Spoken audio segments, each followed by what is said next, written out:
Hello. Long time no see.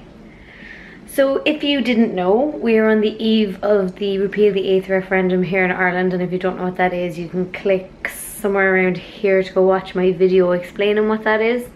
And I've been offline for a while, but I wanted to come back and make like an epic rap battles of history video, like church versus women, or yes versus no, or maybe even a remake of like Childish Gambino's This Is America. But I figured that, first of all, it was way too big a job to do with so little time left, and also I didn't feel like it would hit the right tone, and it, you know, it's pretty dangerous to have a sense of humor right now about anything.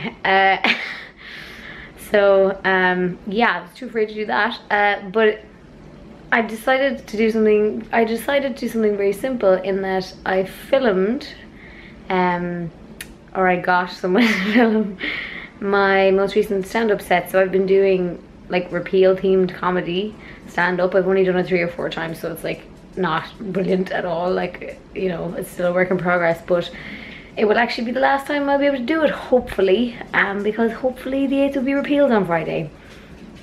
And I will have bodily autonomy. Yes. So yeah, here is my Repeal the 8th themed set. Vote yes on Friday, please, for me and all the ladies that you know, and all the people that can have children and would love not to die doing it. Okay, thank you, bye. Hello. Hey. Hello. Quick question. Was anybody in the workman's last Tuesday? No. Yes. Yes, I can use all the same jokes. Great. So I got a new Repeal jumper today. Yeah. I actually really like it. Like, I really like the colour and the design. I think I might go back to, you know, the black one with the white writing though? Because I've only been wearing this an hour and already 5 people have tried to paint over my tits. As we know, the vote is coming up on the 26th. I, for one, am very excited. I hope that we can finally vote yes. And then after we vote yes, I can buy a different jumper. Yay! Maybe one that says like Nike on it or something. There's been a bit of a backlash lately to the black jumpers with the white writing. On the street the other day, a man shouted at me, an old man shouted at me, "Oh, Repeal jumper, so edgy." And I was like, well, actually, in this country, thinking that a woman has a right to her own bodily autonomy is pretty edgy. Dad.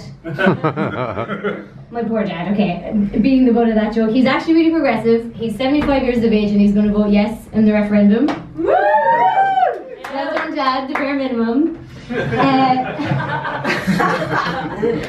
But he's really progressive, but like in a really Irish way. So he'd be okay with the idea of his only daughter having an abortion if that really was the choice for her. But he'd prefer if he like didn't have to know about it or hear about it, like la la la la la la la, real Irish stuff. So the referendum is bringing up a lot of moral conundrums. You know, should a woman be able to have an abortion if there's a fatal fetal abnormality?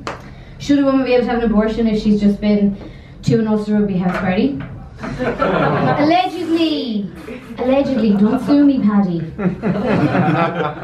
If you think that joke is bad, you should have heard the 5 minutes of material that I had to cut after the verdict.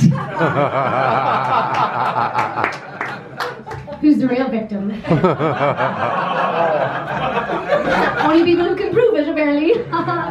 Oh no. So the moral conundrum that it's bringing up a lot of them, but I want to bring up one that hasn't been talked about yet. And like, don't get mad at me, I'm not trying to be controversial, I'm just asking the hard questions. But can you have an abortion, or should you be able to have an abortion if you're a vegan? Lots of people have different religious beliefs.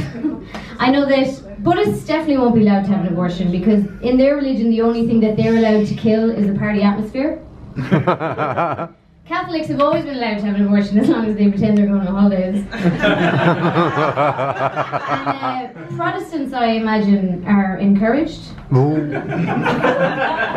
So yeah, can you have one if you're vegan? These are the big questions. I used to consider myself pro-choice, pro-life, or pro-life, pro-choice. Yeah, it's one of those arseholes, it gets worse. So basically I was like, yes, absolutely a woman should have an abortion in the case of rape or fatal fetal abnormality, but like, you know, women shouldn't be just like using abortions like contraception, you know, like I would never have an abortion. I had my first pregnancy scare about 3 months ago at 29 years of age, and I cannot tell you how quickly that went out the window. I'd say my period was 30 seconds late, and I was on the right outside booking flights. See, I say first scare. I mean the first scare where I actually like went and peed on a stick. Like, I'm not counting all the times in junior discos where you get fingered and then you think, what if he'd had a wank earlier that day? That's a lot of laughter for that one, and I'm not happy with that. You Dublin people with your fancy sex education. I'm from Mayo, right? My sex education was 10 nuns burst into my maths class, wheeling a television. I actually told this on Tuesday as well, and at that point someone went, I know religion is pretty scary. Wheeling a television, and they put on a VHS tape. And the VHS tape was a video of photos of like rotting and diseased genitalia. Isn't that disgusting? Pick a medium. So I assume everyone that was a slow burner, that one. I assume everyone here has seen the classic film Mean Girls. You don't even go here. Sorry. So you know the bit where the PE teacher is saying like, don't have sex, because you will get pregnant and die. Which actually, coincidentally, is the 8th Amendment. It was like that, except the nuns were like, don't have sex, because your penis will go green and fall off. And as the shoes might give away to you, a couple of years after that, I came out as a feminist. So the idea of men's penises falling off is not the deterrent that the nuns thought that it would be. In fact, if you could guarantee me that a man's penis would fall off, I would have sex with so many people that I hate. Yeah, you like that? You like that? Yeah, I bet you wish you didn't take my parking space now. Have you ever seen the film Teeth? Yes. That surprised me, but yeah, okay. Highly feminist rated. It's a film where she has teeth in her vagina and cuts off men's penises, except she does it by accident. So I wouldn't. So pregnancy scares are pretty rare for me because I normally use 2 methods of contraception. 3 if you can, punching yourself in the stomach in the shower after sex. But at this time my period was but this time my period was so late that I began to think like, maybe you can get pregnant through your hair. My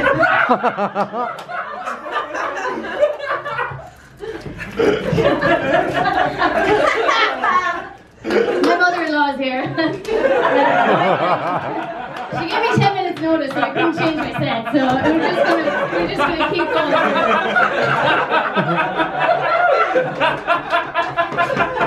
So I didn't realize that we had the right to travel as per. First of all, I didn't realize we had the right to information on abortion, so I kept it all to myself. And then I didn't know that we had the right to travel as per our constitution. It's one of the amendments. What's it called? Oh yeah, the la amendment. If I can't see it, it's not happening. So I thought that it'd be like America, that like in America, if you were to Google how to make a bomb, like 37 FBI agents would descend on your house and shoot you 48 times in the back if you're black, and if you're white they take you for questioning. I thought it would be like that. I thought that if I Googled how to have an abortion, that like 5 guards would amble slowly up to my house, eat all my donuts, and ask me to drop my driver's license in at my next available convenience. So the thing is as well, they tell you that 11 women a day go to have an abortion to England, but like they don't say where. It's not like you land in Heathrow and there's like a big sign that says like taxis this way, abortions this way. So I went in anyway to the chemist and to buy a pregnancy test, and I was really afraid. For some reason, for the first time in my life, I was really afraid the woman behind the counter would judge me. for spending holiday days in England. And when you think about it, isn't it so barbaric what we do to women who get into crisis in this country? Like, we make them be in England. And we are exporting our nation's healthcare, the healthcare of our women, to a bunch of ruffians who can't even win a rugby match. Yeah, I went there. Yeah, I went there. Was anyone watching the Grand Slam, the Six Nations? Yep. Hashtag me too. It was, for anyone who was watching the final, it was poetic justice. The Irish went to England and showed them what it was like to be murdered in a stadium.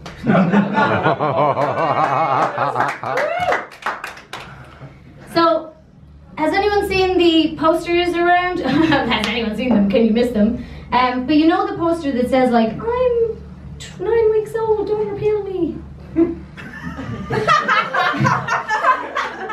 I don't know why I find that one so funny. Don't tell the pro-life crowd I said that, because that's just going to feed right into all the stereotypes. They're all so funny. When I see them, in particular that one, I get this like uncontrollable, almost urge to put googly eyes on it. So if you're walking around Dublin city centre at any point and you see one of those posters with googly eyes on it, don't fucking rat me out, right? And does anybody remember Noel, the abortion theatre nurse? Yes. The fake abortion theatre nurse that the pro-life side had? Well, I mean, there's lots I could say about him, but the only thing I do want to say is, am I the only one who got like a really inappropriate visual when I heard the term abortion theatre? Yes. You're not the only one. I don't need to. You're I not really alone. shouldn't explain that one. And then last but not least, I'm going to leave you with everyone in this room is pro-choice, and I can prove it. So I want everyone to close your eyes just for a second. Trust me, just close your eyes. And I want you to picture someone, and I'll tell you who, because everyone has one. I want everyone to picture one person that you wish was aborted. You all pictured one, don't lie. Thank you very much.